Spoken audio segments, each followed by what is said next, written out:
Fala, eu sou o Lucas e hoje eu tô aqui para comentar mais um jogaço de Supercopa do Brasil. A do ano passado já tinha sido muito boa, né? Entre Flamengo e Palmeiras, dessa vez entre Atlético Mineiro e Flamengo, que tiveram boas variações táticas nessa partida. O Flamengo marcando num 4-4-2 e atacando num 3-4-3, com o Felipe Luiz ficando lá atrás, fazendo esse terceiro zagueiro, né? O Fabrício Bruno, o Davi Luiz e o Felipe Luiz faziam linha de 3 ali na saída de bola. O Rodinei avançava como ala pela direita e o Everton Ribeiro ficava sendo como se fosse esse ala pela esquerda.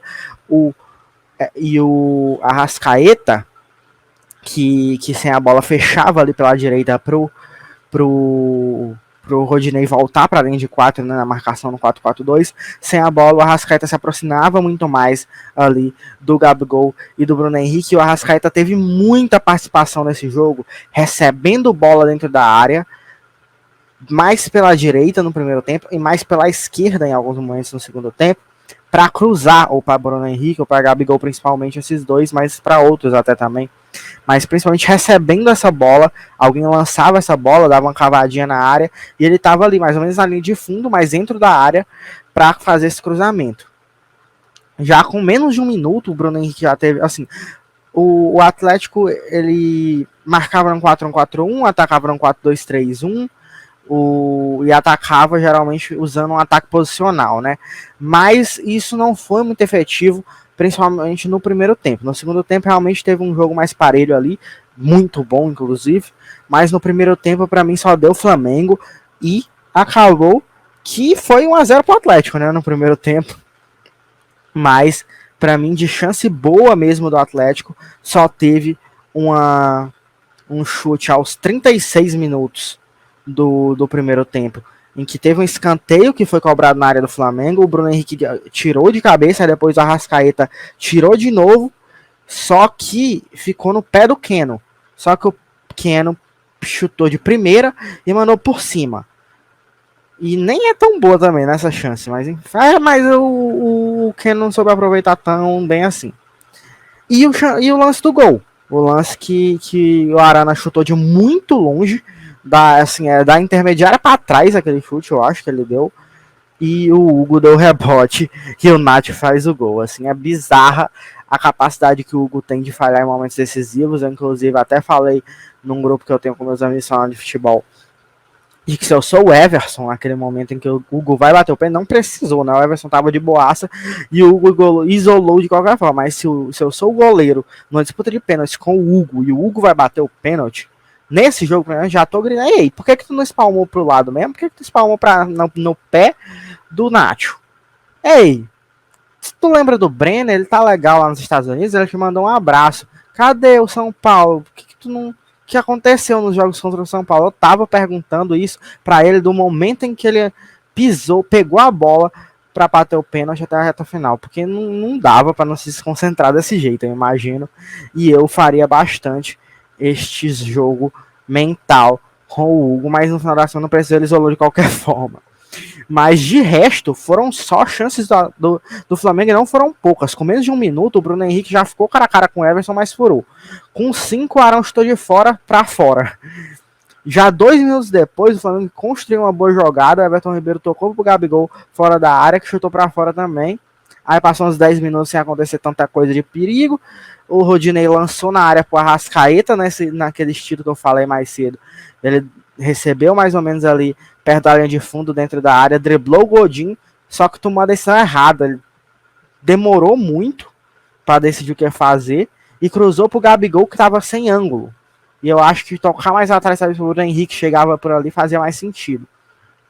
Teve um lance que o Everton Ribeiro bateu o escanteio na cabeça do Fabrício Bruno, ele cabeceou para fora. O João Gomes, que fez uma belíssima partida, para mim brigou para ser o melhor em campo, mas perdeu para o Bruno Henrique. Ele arrancou ali e deixou o Gabigol na cara do gol e ele perdeu.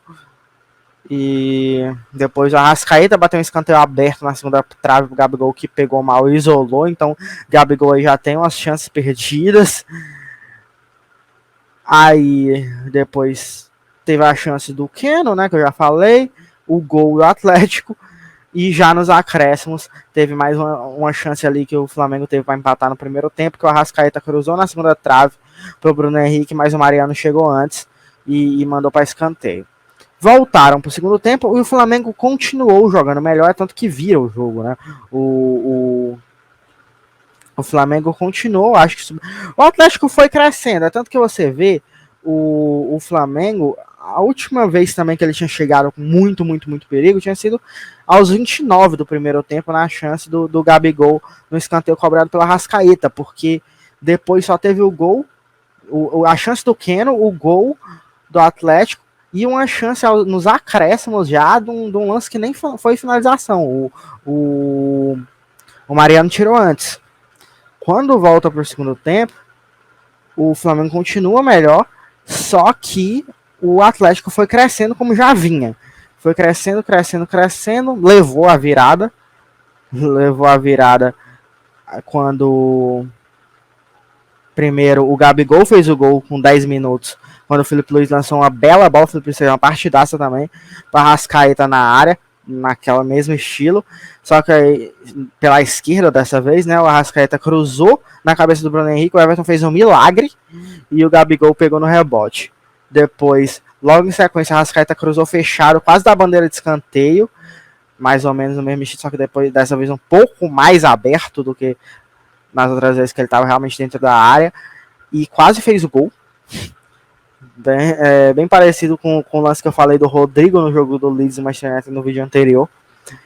Depois, teve uma boa chance no minuto seguinte para o Atlético voltar a ficar na frente do placar, né? Quando o Nath roubou uma bola bem perto da área, só que ele roubou caído. Ele caiu no chão e conseguiu pegar a bola. E ele, caído, enfiou a bola pro Savarino, que driblou o Hugo, só que ficou sem ângulo. E aí não conseguiu fazer o gol. E aí, 4 minutos depois desse lance perdido pelo Savarino, o Flamengo fez um belo contra-ataque, com o Arão tocando para Arrascaeta, os dois próximos da área de defesa. A Arrascaeta deu um giro, abriu para o Lázaro na esquerda, e o Lázaro enfiou para o Bruno Henrique fazer um gol de cavadinha. 2-1 para o Flamengo, torcida fazendo a festa, porque jogava melhor, e dessa vez o jogar melhor estava se traduzindo no resultado, mas o Atlético estava crescendo no jogo, como eu disse. E aí o que aconteceu? O Atlético cresceu, realmente entrou de vez com força depois que estava perdendo. Depois que levou 2-1, o Atlético entrou no jogo de vez e aí tivemos uma bela partida de futebol, uma belíssima partida de futebol, lá e cá. Mas antes, ainda teve uma pressão, assim, aos 69 minutos, aos 24, né, do segundo tempo. O Atlético teve um momento que o Alan deu um lançamento maravilhoso pro Savarino e ele perdeu o gol. Na verdade, ele fez umas marmotas toda doida, que ele não tomou as melhores decisões ali. Mas ali foi uma chance perdida, e aí o Flamengo tentava tirar, voltar pro pé de outro do Atlético, Nacho, voltar pro Savarino, pro Keno, e ia pra... Enfim, 1 minuto quase, mais ou menos, sei lá se foi mais ou menos, mas foi por aí, de pressão total do Flamengo, do Atlético em cima do Flamengo. Pressão, assim. Foi um momento de muito sufoco que você dizia, meu Deus, que é isso? O Flamengo vai morrer já, assim. Só que conseguiu se aliviar depois de um tempo. E aí, depois de 6 minutos disso, depois dessa pressão, mas o Atlético continuou com um volume interessante, bem mais do que no resto do jogo. E o que acontece? O Ademir e o Vargas entram, o Mohamed coloca eles em campo aos 30 minutos do segundo tempo. E logo depois que eles entram, bem imediato praticamente, o Ademir cruza, o Vargas escora de cabeça e o Hulk foi o Hulk. O Hulk não estava sendo o Hulk no jogo, estava sendo muito bem marcado pelo Davi Luiz, só que nessa o Hulk foi o Hulk e simplesmente disse, eu sou o Hulk e tô aqui e vou fazer o gol, levar esse jogo para os pênaltis e decidir. Então foi isso que ele fez, com um golaço, uma pancada, que não teve chance pro Hugo. De resto, foi esse troca-troca, Teve uma hora que o Jair roubou a bola, o Atlético teve uma chance muito boa já ali, faltando uns 7 minutos para o tempo do regulamentar acabar. E foi isso, o Atlético chegando, o Flamengo chegando, todos com muita qualidade, jogando muito, uma partida muito boa, bem acima da média em relação ao que temos em geral aqui no futebol brasileiro. E foi isso, foi para os pênaltis, algumas cobranças boas, algumas cobranças ruins. Já quando estava 5-5, por exemplo, não foram todos que bateram bem ali, alguns tiveram boa sorte, bem sorte para não perder, mas o que acontece é que foi 5-5 e foi avançando, nos alternados foi bizarro, porque o Atlético perdia e o Flamengo perdia. O Everson, inclusive, nos primeiros pênaltis, ele estava indo mal. Ele estava caindo, nunca caía pro lado certo. Aí, com o primeiro pênalti que ele defende, ele não cai, né? Ele fica parado e a bola vai no peito dele. E depois começa a defender mais, algumas bem mal cobradas. Do Atlético também, a do Mariano, foi pessimamente cobrada. A do próprio Everson, que já tinha dado entrevista, inclusive, na época que ele estava cobrando muitas faltas pelo Ceará. Perguntaram se ele cobraria pênalti, ele tinha dito que não. E dessa vez inventou nessa final de Supercopa do Brasil, perdeu, mas no final das contas foi herói, porque pegou muito pênalti ali no final das contas também. E o Hugo, como eu já falei, que enfim, nada dá certo pra esse menino, é bizarro, de um tempo pra cá, nada dá certo pra ele, inclusive. Eu tenho certeza que boa parte dos que dizem que não presta hoje são muitos dos que pediam ele na seleção com 5 jogos de profissional. Muita gente, sei lá, não sei o que pensam. É um imediatismo louco que passa na cabeça das pessoas, mas enfim. E o Gabigol, né? Diferentemente do Hulk, que foi muito decisivo no tempo regulamentar, foi muito decisivo nos pênaltis, fazendo 2 gols nos pênaltis. O Gabigol simplesmente não bateu o pênalti decisivo, digamos assim. O pênalti que, agora, se perder acaba, e a gente pode escolher qualquer um para bater. E eles não escolheram o Gabigol. Uma das decisões mais bizarras que eu já vi na minha vida no futebol foi o Gabigol não cobrar esse pênalti. E o título do Atlético foi o preço a se pagar para o Flamengo, que pela primeira vez desde a volta não fica com o título da Supercopa, disputou as 3, ganhou as 2 primeiras e perdeu essa para o Atlético Mineiro, que tem o seu primeiro título no ano. E eu quero saber o que tu achou desse jogo, se tu concorda com as minhas análises aqui.